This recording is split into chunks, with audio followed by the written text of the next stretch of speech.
Tem livro bolando na mesa. É um projeto para ler em voz alta. Ler em voz alta textos que me reviram e compartilhar para mais pessoas. As leituras de agora vão se tornando áudios e vídeos editados e produzidos por Rayane Maiara e Poesia Encharcada, disponíveis no canal do YouTube, no Instagram e no Spotify. Os textos que me reviram são aqueles que incidem na descolonização de mim e no confrontar a minha branquitude. Ao iniciar esse projeto, preciso dizer um pouco sobre mim para que a fala esteja situada e para dizer de como essas leituras me atravessam. Sou Fernanda Fontoura, psicóloga, psicodramatista, interessada em ecopsicologia, docente, cantora, ativista cultural, mestiça, lida e criada como branca, e por isso gozo dos privilégios dessa branquitude, ou seja, do racismo. Nascida em Brasília, criada em São Luís do Maranhão, com raízes em Axixá, Zedoca, Morros e Cururupu, no Maranhão, estou com 36 anos, sou bissexual, não monogâmica e mãe de 2 filhos.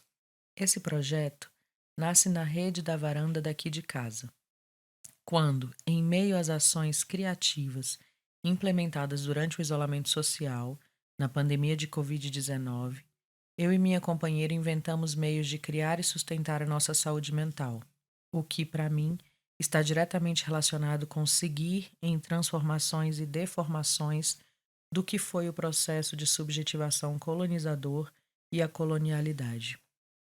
Ler em voz alta é um modo de compartilhar para mais pessoas e talvez incentivar mais a leitura. Era assim que a minha mãe Maísa nos incentivava a ler desde pequenos. Num desses amanhecer e despertar cotidianos, minha companheira Rayane Maiara pedia: "Lê para mim." Ao ler em voz alta enquanto ela ficava deitada, tomando sol, sendo embalada e ouvindo, lembrei de meus alunos, que por vezes encontram dificuldades para ler os textos indicados, e aí eu queria ir além de colocar as referências de mulheres pretas nas leituras bibliográficas obrigatórias na graduação. Queria que de fato entrassem em contato e não só olhassem como mais um texto na lista. Lembrei que a maior parte dos textos e referências para disciplinas na academia são de homens brancos, e isso não é à toa, é intencional. Lembrei de meu pai, Tata Ngunzentala, dizendo que deixa livro bolando na mesa para ver se os filhos leem mais, e é daí que vem a frase que dá título a esse projeto. Para respeitar as obras e os direitos autorais, separo 2 ou 3 capítulos apenas de cada livro. Na mesa, essa do terreiro, vai sendo ofertado um bom alimento sempre disponível, textos nutrientes e substanciais. Aí, quem estiver se sentindo interessado, interessada, pode buscar a obra completa. Ao mesmo tempo, vou trazendo para a mesa, essa acadêmica, eurocêntrica, branca, masculinista, em que fui convidada a sentar. Vou trazendo mais livros e textos de pessoas que podem quebrar a mesa, como diz Obirin Odara. Lendo em voz alta, mais vezes, para mais pessoas, talvez mais pessoas se encontrem com essas palavras. E ainda, talvez mais pessoas brancas possam conversar e se implicar para reconhecer e conhecer sua branquitude e seus privilégios e ir caminhando para além da negação, da culpa e da vergonha para algumas reparações. As leituras de agora vão se tornando áudios e vídeos editados e produzidos por Rayane Maiara e Poesia Encharcada, disponíveis no canal do YouTube, no Instagram e no Spotify. Chego pedindo licença e agradecendo às mulheres pretas e indígenas que me informam e inspiram, as que vieram antes de mim. Me responsabilizo pelo que atinge as próximas gerações. Agradeço às pessoas que fizeram a primeira apreciação crítica e ofereceram suas percepções e apontamentos. Agradeço, sobretudo, porque não sou só, não ando só e não crio nem realizo nada sozinha. Há pessoas muito importantes na minha trajetória e nos movimentos de rasgar a face da branquitude e descolonizar. Se for importante para você saber essa parte da história, me envie uma mensagem no direct. Posso contar sobre essa parte da trajetória. Sendo branca, Eu sinto vários desconfortos ao ler esses textos e ver as estruturas do racismo e as ações da branquitude. E toda vez que estou desconfortável, eu sinto que é nesses espaços que preciso me manter ainda mais, pois nesses lugares, diálogos e movimentos, na escuta atenta daquelas falas que criam fissuras na minha branquitude, é que encontro rotas de crítica e transformação. Sendo uma mulher branca, numa cultura colonizada e racista, eu preciso me aproximar do desconforto. Tenho medos e inseguranças, tenho alertas ligados, mas cada um deles aqui me conectam com uma intuição que se orienta pelo passado ancestral e segue comprometida com um projeto de sociedade onde amor e coletividade sejam revolução, como diz Bell Hooks. Esse projeto se desenvolve como um meio de assumir um compromisso político da autorresponsabilização enquanto mulher branca. Se quiser, além de ler ouvindo, participar das rodas de leituras quinzenais do Espiral Criativo aos sábados, 15 horas, entra no link que está na bio do Instagram do Espiral Criativo Oficial e se inscreve. A gente pode continuar essa conversa por lá. Grada Quilomba, Memórias da Plantação, Episódios de Racismo Cotidiano. Editora Cobogó. Memórias da Plantação é uma compilação de episódios cotidianos de racismo, escritos sob a forma de pequenas histórias psicanalíticas, das políticas de espaço e exclusão às políticas do corpo e do cabelo, passando pelos insultos raciais. Grada Quilomba desmonta, de modo incisivo, a normalidade do racismo, expondo a violência e o trauma de ser colocada como outra. Publicado originalmente em inglês, em 2008, Memórias da Plantação tornou-se uma importante contribuição para o discurso acadêmico internacional. Obra interdisciplinar que combina teoria pós-colonial, estudos da branquitude, psicanálise, estudos de gênero, feminismo negro e narrativa poética, esta é uma reflexão essencial e inovadora para as práticas descoloniais. Grada Quilomba é uma artista interdisciplinar, escritora e teórica, com raízes em Angola e São Tomé e Príncipe, nascida em Lisboa, onde estudou psicologia e psicanálise.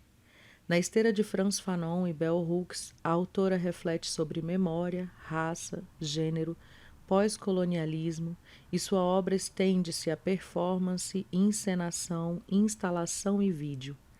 Quilomba cria intencionalmente um espaço híbrido entre as linguagens acadêmica e artística, dando voz, corpo e imagem aos seus próprios textos. Os seus trabalhos foram apresentados na 32ª Bienal de São Paulo, na 10ª Bienal de Berlim, na Documenta 14, na Fundação Calouste Gulbenkian e na Pinacoteca de São Paulo, entre outros espaços. Vive em Berlim, onde se doutorou em filosofia na Freie Universität e foi professora no Departamento de Gênero da Humboldt-Universität. Agradecimentos. Agradeço profundamente a Alicia e Kathleen, nomes fictícios que compartilharam suas histórias muito pessoais, memórias, alegrias e injúrias comigo na forma de entrevistas, fazendo este livro possível. A todos os meus alunos e a todas as minhas alunas que todas as quartas-feiras me entusiasmaram com suas perguntas, observações e pensamentos brilhantes, bem como com sua dedicação e comprometimento. A Irmingard Stauble, minha primeira mentora, por sua sabedoria, gentileza e inspiração, bem como por seus esforços incansáveis para me motivar a escrever e a concluir este livro. A Paul Meschery, meu segundo mentor, por seu conhecimento, humor e revelações sagazes. A Catarina Oguntoye, por seu sorriso constante, encorajamento e políticas.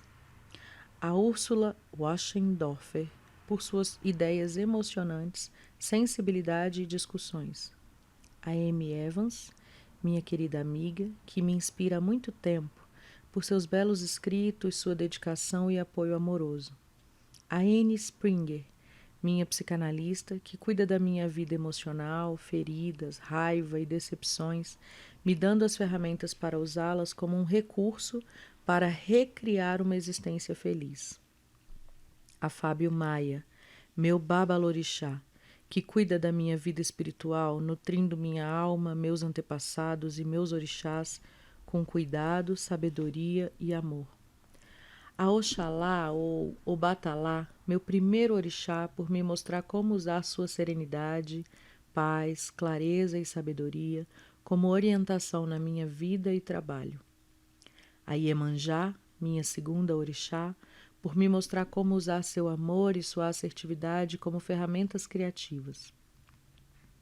A Oxóssi, meu orixá Odu, por me mostrar como capturar meus sonhos com determinação e crença, como uma caçadora. A Oiá, minha orixá de devoção, por me mostrar como usar sua força para lutar pela igualdade e pelo respeito. E a minha família.